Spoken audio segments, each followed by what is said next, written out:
누가복음 20장. 하루는 예수께서 성전에서 백성을 가르치며 메시지를 선포하고 계셨다. 대제사장과 종교학자와 지도자들이 그분께 맞서며 따졌다. 당신의 신임장을 보여주시오. 누구의 권한으로 이렇게 말하고 행동하는 겁니까? 예수께서 대답하셨다. 먼저 한 가지 묻겠다. 요한의 세례에 관한 것인데 그것이 누구에게서 온 권한이냐? 하늘이냐? 사람이냐? 그들은 자기들이 궁지에 몰린 것을 알아차리고는 뒤로 물러나서 모여서 수군거렸다. 하늘이라고 하면 왜 요한을 믿지 않았느냐고 물을 것이고, 사람이라고 하면 요한을 하나님의 예언자로 굳게 믿고 있는 백성이 우리를 갈기 찢어놓을 것이다. 그들은 이번은 예수께 양보하기로 하고 자신들은 모른다고 말했다. 예수께서 말씀하셨다. 그렇다면 나도 너희의 물음에 대답하지 않겠다. 예수께서 백성에게 또 다른 이야기를 들려주셨다. 어떤 사람이 포도원을 세우고 그 포도원을 소작농들에게 맡기고 먼 길을 떠났다. 그는 오랜 시간 동안 떠나 있다가 때가 되자 수확하려고 소작농들에게 종을 한 사람 보냈다. 그러나 소작농들은 그 종을 마구 때려 빈손으로 돌려보냈다. 주인이 다시 한번 다른 종을 보내자 소작농들은 그 종도 멍이 들도록 때려 빈손으로 돌려보냈다. 주인이 세 번째로 종을 보내자 소작농들은 그 종을 머리부터 발끝까지 두들겨 패서 길거리에 내다 버렸다. 그러자 포도원 주인이 말했다. 이렇게 해야겠다. 내 사랑하는 아들을 보내자.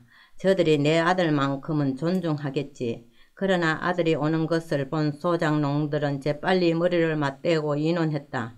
지금이 기회다. 이자는 상속자다. 그를 죽이고 우리가 재산을 다 차지하자. 그들은 그 아들을 죽여서 울타리 밖으로 내던졌다. 너희 생각에는 포도원 주인이 어떻게 할 것 같으냐? 맞다. 그가 와서 그들을 다 없애버릴 것이다. 그리고 포도원 관리는 다른 사람들에게 맡길 것이다.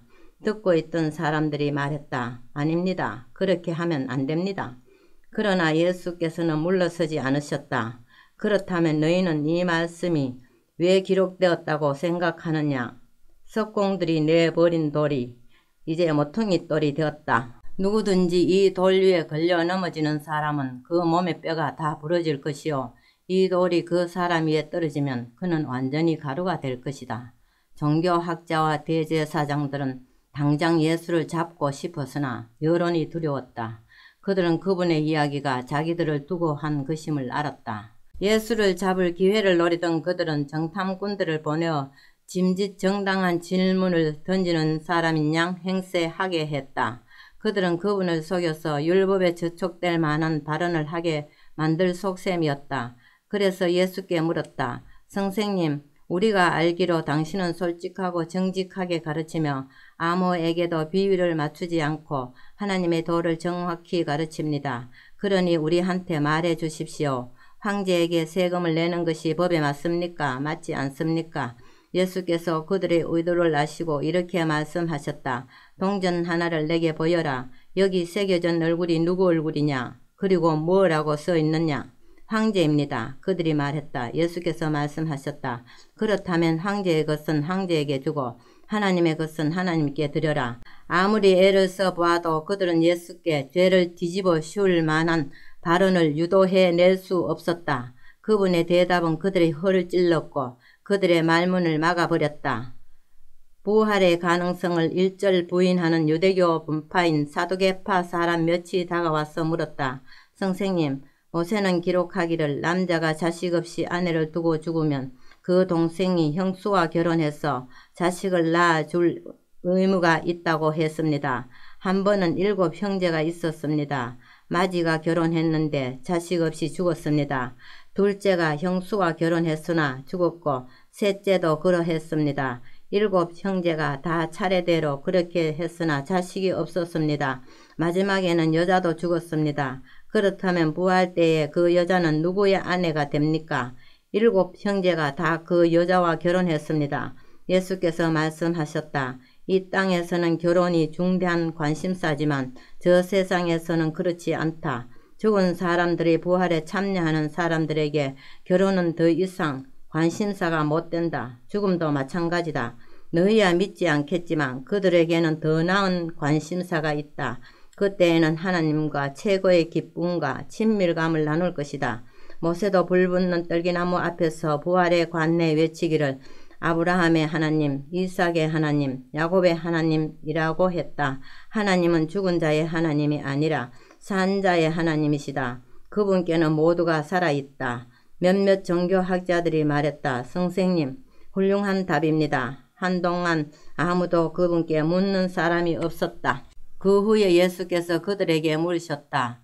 어째서 사람들이 메시아를 다윗의 자손이라고 하느냐?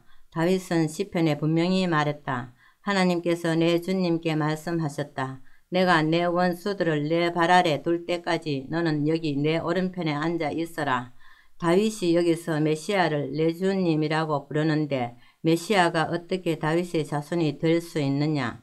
모든 사람이 듣는 가운데 예수께서 제자들에게 말씀하셨다.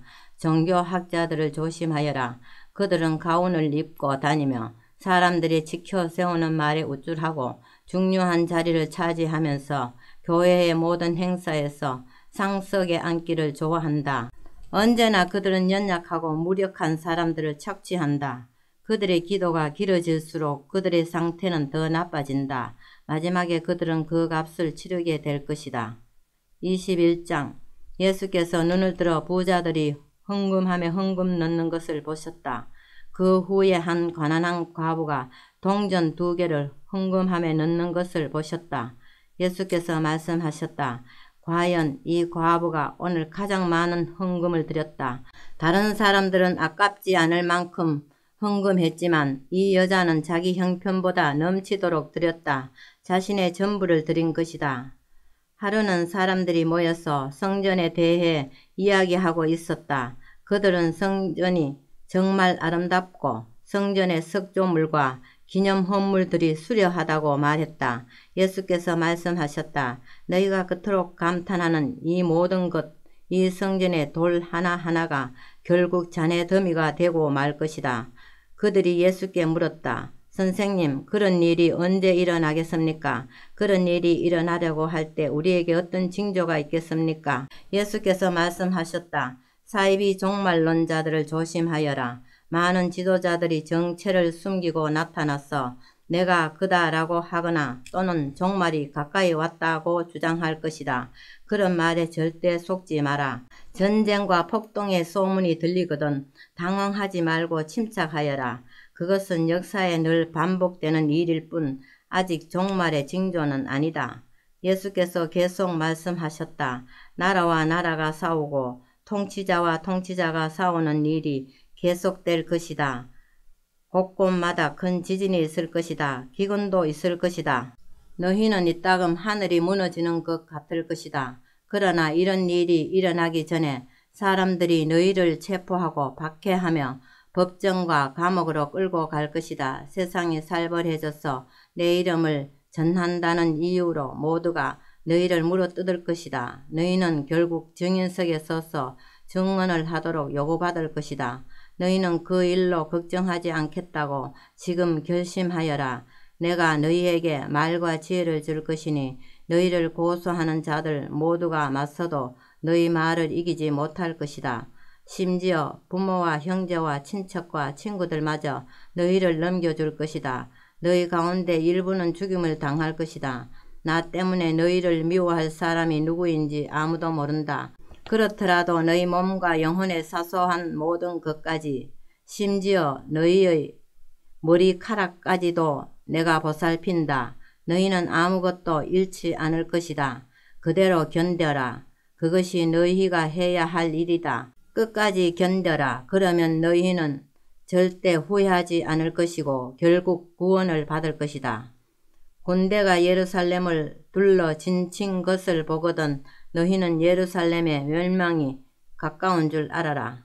그때에 너희가 유대에 살고 있거든 산으로 달아나거라. 도시에 있거든 빨리 빠져나가거라. 밭에 나가 있거든 겉옷을 가지러 집으로 가지 마라. 그날은 징벌의 날이다. 그날에 대해 기록된 것이 다 이루어질 것이다.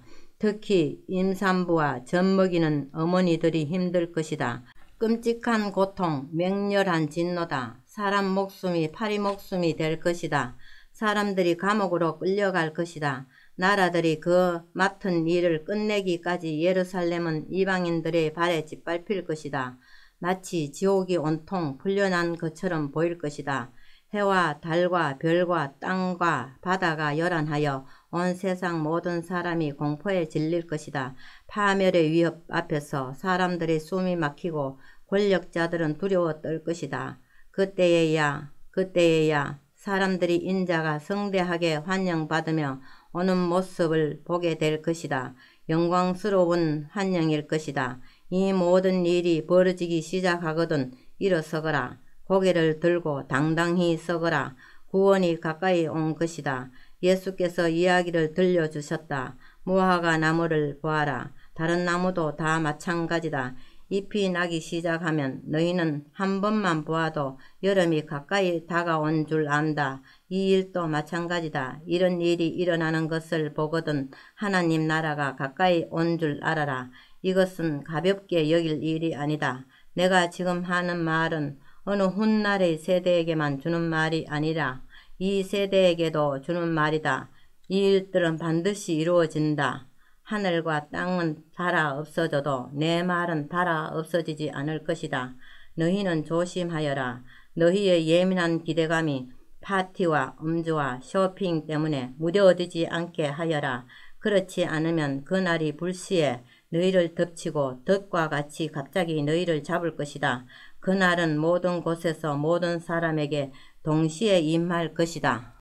그러니 너희는 무엇을 하든 방심하지 마라. 닥쳐올 모든 일을 끝까지 견뎌내고 마침내 인자 앞에 설 힘과 분별력을 얻도록 끊임없이 기도하여라. 예수께서는 낮이면 성전에서 가르치시고 밤이면 나가서 올리브 산에서 지내셨다. 모든 백성이 새벽같이 일어나 성전으로 가서 그분의 말씀을 들었다. 아멘.